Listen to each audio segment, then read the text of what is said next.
Kamusta mga tol? OKC Thunder official roster. Kaya nga ba ang back-to-back championships para sa OKC? Abay, tirain na natin yan. Pero bago yan, at tsara muna tayo. Focus lang sa goal.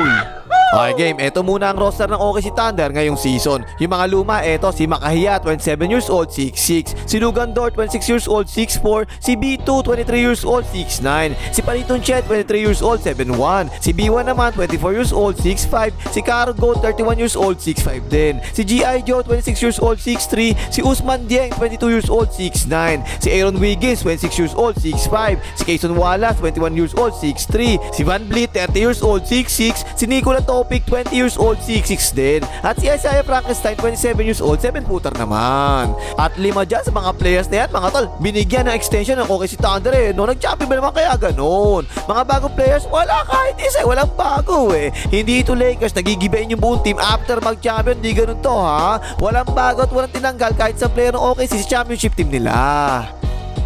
Okay game, simulan muna natin sa point guard position. Syempre, andyan si Makahiya. Ito talaga yung pinaka-interesting na ginawa ng OKC nila season mga tol Tinanggal nila yung point guard nila na si Jusman Canorgidi. At si Makahiya na yung pinagpo-point guard nila. Kasi si Makahiya naman talaga yung palaging hawak ng bola So hindi talaga nila kailangan ng point guard kapag ganon. Tapos matatambay mo sa kontra yung point guard kagaya ng ginagawa ng Lakers, hindi ganon no? Last season, nag-MVP to ha. 32.7 points, 5 rebounds, 6.4 assists, 1.7 steals, isang butata, 51.9% sa field goal, 37.5% sa 3 points at 89.8% naman sa free throw. Siya ang scoring champion last season mga tol ha. At siya pa yung finals MVP honip Isang legit na scorer, ibigay mo na sa kanya yung bola, tumabi na kayo lahat dyan, paano siya sa buhay niya. At ang lakas pa manulok nito no. Yung favorite niya, di ba, yung tulak jumper, tapos malakas pa sa tatay niya yung referee to. Kahit itulak niya ng pagkalakas-lakas, tumatalsik talaga yung defender niya, pinapabayaan lang talaga ng referee, kaya nalilibre tuloy. Malakas pa to kumuha ng mga boss mga tol ha. Tapos sure ball pa sa free throw to. Pero yung maganda rito mga tol,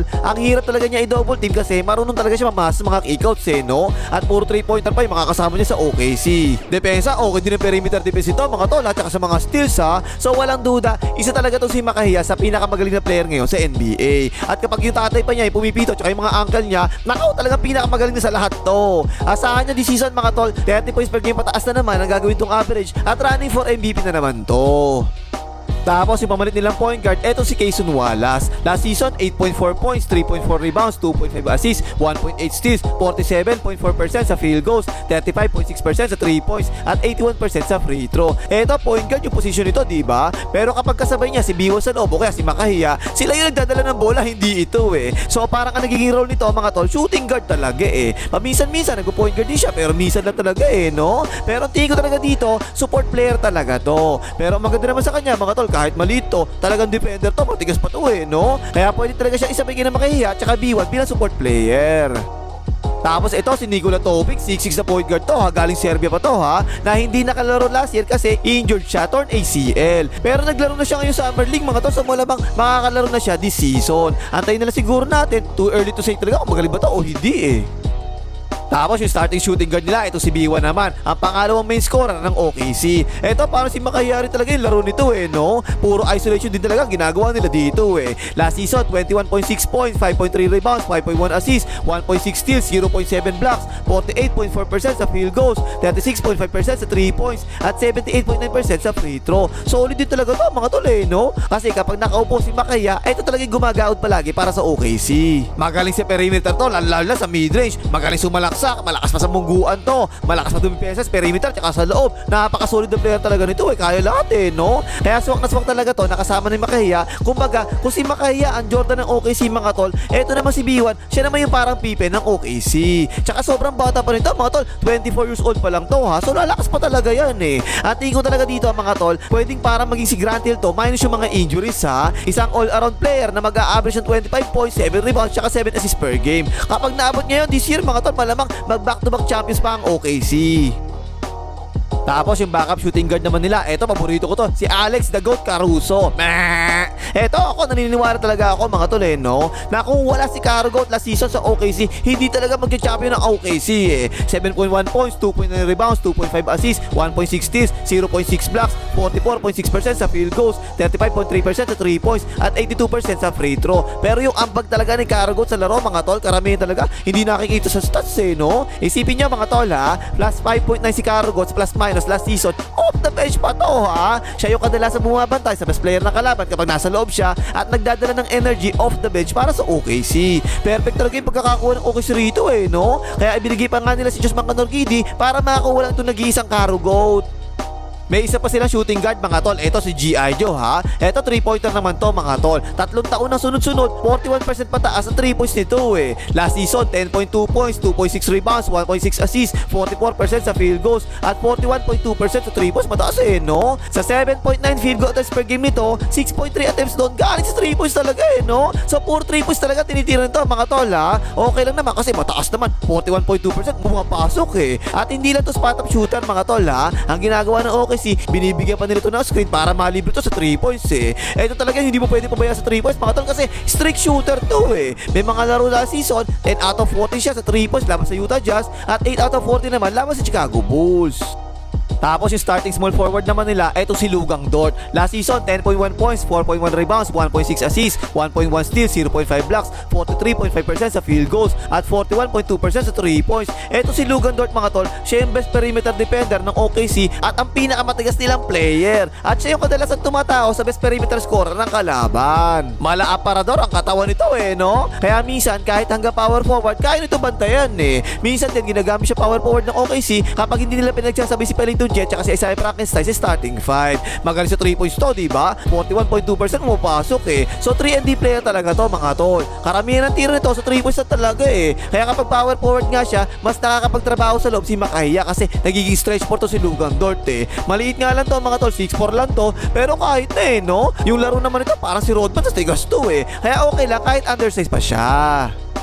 Tapos yung pamalit nilang small forward, eto naman si Aaron Wiggins. Last season mga tol, career high to 12 points per game, 3.9 rebounds, 1.8 assists, 0.8 steals, 48.8% sa field goals, at 38.3% sa 3 points. Eto more on scoring talaga ang role nito mga tol no? Catch and shoot player to na sumasalaksak din paminsan-minsan. Kung mga tol kung meron man pwedeng itry ng OKC this season, eto na sa tingin ko yun si Aaron Wiggins na yun Okay talaga yung 3 point shooting niya, 38.3% pumapasok, masipag din siya. Pero kung tingin ko mga tol kung makakakuha pa ang OKC ng isa pang parang si Alex Dagut Caruso, wala na, finish na talaga kapag ganun lalong lalakas ang perimeter defense ng OKC at mas lalaki yung chance nila makapag-champion ng back-to-back. Tapos meron pa silang isang small forward mga tol Eto si Osman Jeng, pero hindi nila ito masyado ginagamit Pero para sa akin, mataas talaga yung potential nito batang to Matangkad kasi ito mga tol, 6'9 to. Meron pang tira sa 3 points to pero bihira talaga siya gamitin ng OKC. Malamang gamitin nila itong pang trade this season or else magiging free agent na siya next season.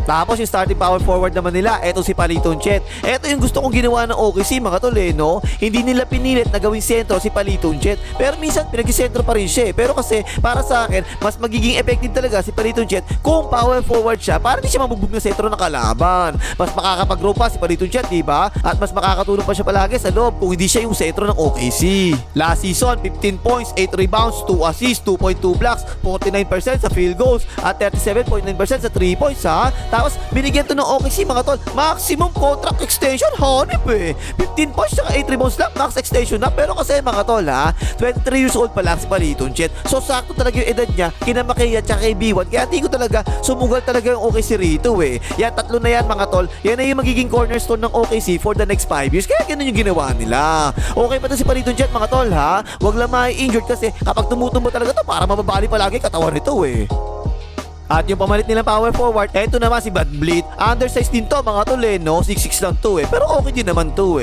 Last season, 6.3 points, 3.5 rebounds, 1.4 assists, tapos 38.6% sa 3 points. So again, isa pang 3-pointer para sa OKC to mga tol Halos lahat talaga ng player ng OKC tumitira talaga ng 3 points Decent na defender naman to, tapos catch and shoot na player to. Yung mga ganitong player talaga yung target ng OKC. Nakasabay din na Makahiya at ni B1 para meron sila papasahan palagi kapag nado-double team sila. At tapos yung starting center naman ng OKC, eto si Isaiah Frankenstein. Last season, career high to mga tol kasi naging starter na to no? 11.2 points, 10.7 rebounds, 3.8 assists, 0.8 steals, 1.1 blocks, 58.1% sa field goals, tapos 0% sa 3 points. Hindi tumitira ng 3 points to pero napaka-solid talaga mga tol Double-double yung average niya, tapos ang taas pa ng field goal percentage niya. Eto, malaki talaga yung naitulong nito sa OKC no? Kasi sabi ko nga kanina, dahil kay Frankenstein, nakakapaglaro tuloy ng power forward si Paliton Chet. At marunong pa pumasa to mga tol ha. So kahit gawin siya taga-screen sa ibabaw, kaya taga-pasa siya sa ibabaw, pwede pa rin kahit gano'n kasi marunong nga siya mamasa eh. At tapos okay din naman yung interior defense nito tsaka shot blocking nito. Tapos malakas pa kumuha ng rebound to, 7-footer pa to ha. Again, kagaya ni Cargo at mga tol, isang napakagandang pick up ng OKC last season kaya sila nag-champion. At yung pamalit nilang sentro, eto namang si B2. Isang 3-pointer na sentro to mga tol ha. Last season, 5.9 points, 5.6 rebounds at 2 point assist per game sa 17 minutes lang kada laro. Halos puro 3 points sa tinitiro to mga tol eh. Sa 4 na tira nito, 3 doon, galing sa 3 points talaga. Yun naman yung malaking pagkakaiba nito kay Frankenstein mga tol. Si Frankenstein walang 3 points yun, eto 3-pointer naman to. Magandang flexibility yan para sa OKC.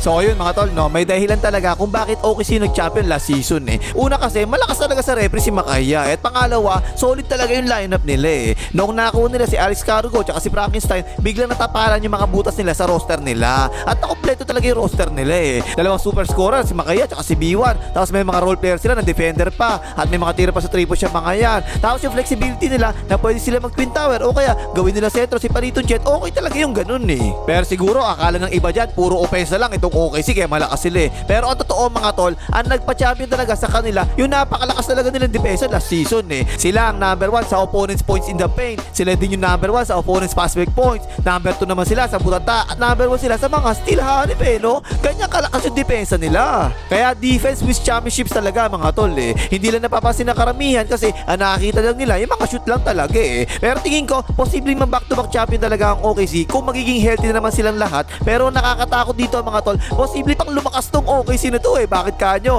Eh kasi napakarami nilang trade assets mga tol eh. Sa katutak yung mga draft picks ito na naipon nila ha. Dahil sa mga ginawa nilang trade dati. Kaya posible talaga lalo pang lumakas ang OKC ngayong season after nila mag-trade. O yan pang himagas, maglagay mga itara mga referee.